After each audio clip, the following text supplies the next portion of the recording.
संतुष्टः। हम जो साधना कर रहे हैं, चाहे गृहस्थ धर्म से युक्त होकर, चाहे विरक्त धर्म से युक्त होकर, यदृच्छा लाभ संतुष्टो, अब भगवान की इच्छा से सुख दुखे समय कृत्वा लाभालाभो जया जयो, जय हो या पराजय, लाभ हो या हानि, सुख हो या दुख, संतुष्टायेन केनवा, मुझे संतुष्ट रहना, प्रसन्न रहना है, सुख और दुख में, लाभ और हानि में, जय और पराजय में। ये हमारी साधना की कसौटी है। साधना में पराजित हो गया और शांत है, यही तो साधुता है। यदृच्छा लाभ संतुष्टो, हम फल प्राप्ति का उद्देश्य रख करके अगर साधना करेंगे तो हम विक्षेप को प्राप्त हो जाएंगे। ध्यान देना, हमको समता पर ध्यान देना है, यह है साधना का फल। और इस पर ध्यान प्राय, समता का क्या मतलब? हार और जीत में समान, लाभ और हानि में समान, सुख और दुख में समान। ये भगवान के वचन है। सुख दुखे समय कृत्वा लाभा लाभो जया जय, चित्त विक्षेप में या आनंद में समान, परिस्थिति बिगड़ी हुई या सही समान, कोई साथ दे रहा है या नहीं समान, साधना का फल मिल रहा है या नहीं समान। अरे 20 साल हो गए अभी वही काम करो तो लोग, समान वृत्ति, विक्षेप नहीं, शांत। यदच्छा लाभ संतुष्टो द्वंद्वातीतो विमत्सरः, बहुत अमृत में। हम साधना कर रहे हैं, अनुकूलता मिले या प्रतिकूलता, लाभ मिले या हानि, मान मिले या अपमान, स्तुति मिले या निंदा, विकार है या निर्विकार, पर हमारी स्थिति में फर्क नहीं पड़ेगा, हमारी निष्ठा पे फर्क नहीं पड़ेगा, हमारी श्रद्धा पे फर्क नहीं पड़ेगा। यदच्छा लाभ संतुष्टो, पकड़ो पकड़ो इस बात को, अभी आनंदित रहोगे। हमें मतलब है नहीं अपने हृदय से, क्यों नहीं मतलब है? हमने दे दिया ना प्रभु को। बोले हमारा मन शांत नहीं, तो तुमने दिया क्या? यार किस तरह झूठे दानी हो। शरणागति तो यही से होती, तनुवांग मनोभिरमलई सोहम तयुवाश्रिता, शरीर मन वाणी कर्म प्राण सब कुछ प्रभु को समर्पित, मैं सहित। अब हमारा क्या, ये तो हरि का है, प्रियाजू का है।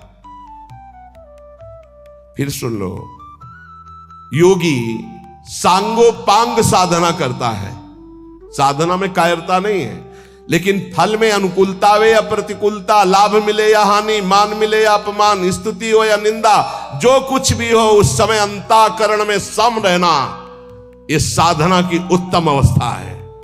असंतोष पैदा ना होने पावे। ये तो हुई विरक्त साधक या भगवत भक्त की। अगर गृहस्थ में है तो जैसे उत्तम व्यापार करता है, व्यापार में घाटा हो जाए या लाभ हो जाए तो भूले नहीं, घाटा हो जाए तो प्रभु को भूले नहीं, समान भाव। फिर हम प्रयास करेंगे।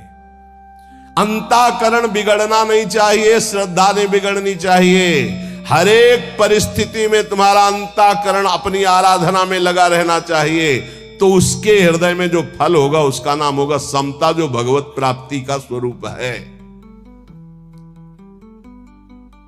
ऐसा नहीं कि लाभ का और हानि का उसे ज्ञान नहीं होता, होता है, पर उसको दुख नहीं होता। किसको? जो भगवद आश्रित भजन करने वाला होता है। लाभ होने पर अभिमान नहीं होगा, हानि होने पर दुख नहीं होगी, जय होने पर फूलेगा नहीं, पराजय होने पर निराश नहीं होगा।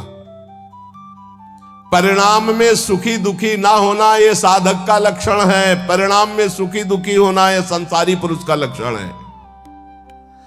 साधक का अंतःकरण अनुकूलता प्रतिकूलता के असर से ऊपर होता है। संसारी पुरुष का हृदय अनुकूलता पे हर्षित होता है, प्रतिकूलता पे रोता है, शोकित होता है। तुम संसारी पुरुष नहीं हो, घबराना नहीं, क्योंकि तुम साधक हो, भगवान के शरणागत हो। अंतःकरण में तुम्हारे ऊपर कोई प्रभाव नहीं पड़ना चाहिए अनुकूलता या प्रतिकूलता का। ये कब? जब पापाचरण नहीं होंगे तब।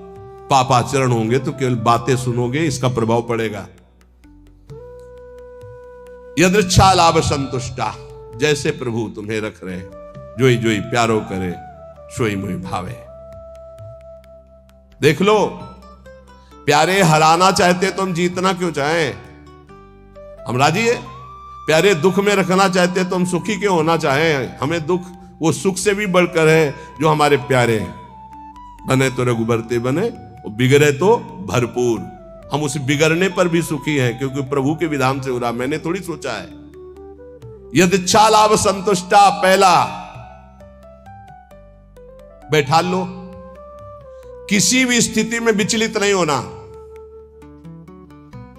किसी भी स्थिति में नहीं, ऐसा नहीं होता। लाभ हो या हानि हो, अनुकूलता हो या प्रतिकूलता हो, मान हो या अपमान हो, निंदा हो या स्थिति हो, समान भाव रख के तब माना जाएगा इष्ट प्रेम या गुरु प्रेम। जोई जोई प्यारो करे सोई मोई भावे। ये कोई सरल भाव नहीं है। प्यारे ने कैंसर दे दिया भावे, गाओ जोई जोई प्यारो करे सोई मोई भावे।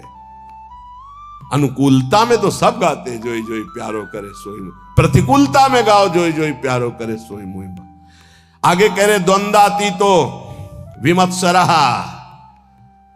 जो भगवान का भक्त होता है उस पर किसी भी द्वंद्व का प्रभाव नहीं पड़ता, सिद्ध महापुरुष पर। पूज्यपाद श्री उड़िया बाबा जी महाराज, प्रभुदत्त ब्रह्मचारी जी ने बहुत बड़ा संत संगोष्ठी रखी थी जिसमें हरि बाबा और उड़िया बाबा भी पधारे थे। तो उस समय एक सन्यासी महान जो भारत में यश प्राप्त किए हुए थे, उनके गुरुजन, सिद्ध महापुरुषों की स्वाभाविक यश कीर्ति होती रहती है, तो उससे जो भगवत तत्व के ज्ञान होना और भगवत तत्व का बोध होना, इसमें अंतर होता है। तो भगवत तत्व के ज्ञानी थे वो, पर भगवत तत्व बोध संपन्न महापुरुष तो उड़िया बाबा थे। उन्होंने बस समस्या इतनी थी कि हरि बाबा जब घंटा बजाते थे तो सबसे पहले ओ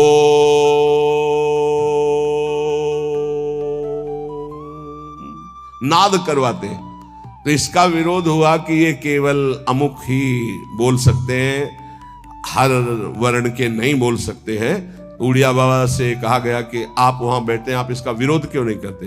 उड़िया बाबा ने कहा हरि स्वयं हरि हैं, हरि बाबा स्वयं हरि हैं, वो जो कुछ करते हैं सब परम धर्म है, हम उनका विरोध नहीं कर सकते। इसी बात को लेकर के बाबा की बहुत निंदा की भरी सभा में बाबा बैठे थे, पद्मासन लगाए। बाबा के बड़े बड़े व्याकरणाचार्य, बड़े बड़े ब्रह्मबोध संपन्न महापुरुष संग में रहते थे उड़िया बाबा के। वो खड़े हो गए बड़े ज्ञानी जन और कहा कि बाबा की तरफ देख के, बाबा सबको बैठा लिया और बैठे रहे आधा घंटे। खूब वो माइक मिल गया था तो खूब फराटेदार श्लोक और बार बार उड़िया बाबा का नाम ले लेकर उड़िया बाबा की निंदा, और कोई निंदा के चांस नहीं थे इसी व्यवहार को। सन्यासी होकर के ऐसा विरोध नहीं करते, ऐसा ऐसा ऐसा। बाबा जब संपन्न हो गई निंदा तो उठे और अपनी कुटिया में आ गए। सब शिष्य जन जो और मित्र जन जितने थे सब, बाबा आपने रोक क्यों दिया उनके, तो हम मुख बंद कर देते, ऐसी नहीं। बोले देखो यही सत्संग सुना तुमने, यही आज तक हमारे संग का फल रहा कि तुम उनका मुख बंद कर। देखो वो जो निंदा कर रहे हैं सही कर रहे हैं, शरीर धर्म को लेकर के अगर निंदा कर रहे हैं तो बहुत सही बोल रहे हैं, और आत्म स्वरूप को लेकर कह रहे हैं तो जो वो आत्मा है वही आत्मा है, अभेद है, वो अपने आप की अपनी निंदा कर रहे हैं, तो हमें क्या परेशानी है, क्योंकि आत्म तत्व तो एक है। और शरीर की निंदा तो शास्त्र करते हैं, हम करते हैं, वो भी कर रहे हैं, क्या परेशानी है, कोई समस्या, कोई क्षोभ नहीं निंदा का। द्वंद्वातीत तो ये तो सिद्ध पुरुष के लक्षण होते, साधक को ऐसा ही होना चाहिए। अगर हमारी कोई निंदा करता है तो हमको बिल्कुल ऐसे रहना है जैसे कोई हमारी प्रशंसा करे तो हम कैसे रहते हैं। प्रशंसा में हम तटस्थ रहते हैं, हृदय में हर्ष नहीं होने देते, तो निंदा में हमें तटस्थ रहना, हृदय में शोक नहीं होने देना। ये द्वंद्व है, निंदा और स्तुति। ऐसे ही मान अपमान में, ऐसे ही अनुकूलता प्रतिकूलता में, ऐसे ही सुख दुख आदि में, तो ऐसे ही जन्म मृत्यु में आप द्वंद्वातीत अवस्था को प्राप्त हो जाएंगे। ना आपको मृत्यु का भय होगा, ना जन्म का भय होगा, क्योंकि आप जीवन मुक्त हो जाएंगे। भक्त द्वंद्वातीत होता है। और विमत्सरा, ये बहुत बड़ा दोष है, ये दोष बहुत बड़ा है। इसे कहते हैं ईर्ष्या, मत्सरति, मेरे से आगे निकला। ईर्ष्या बहुत बहुत बुरी है। ये बहुत बड़ी जगह से होती है। छोटे मोटे को तो समझ में नहीं आती कि मेरे अंदर ईर्ष्या है, बड़े बड़े में ईर्ष्या होती है।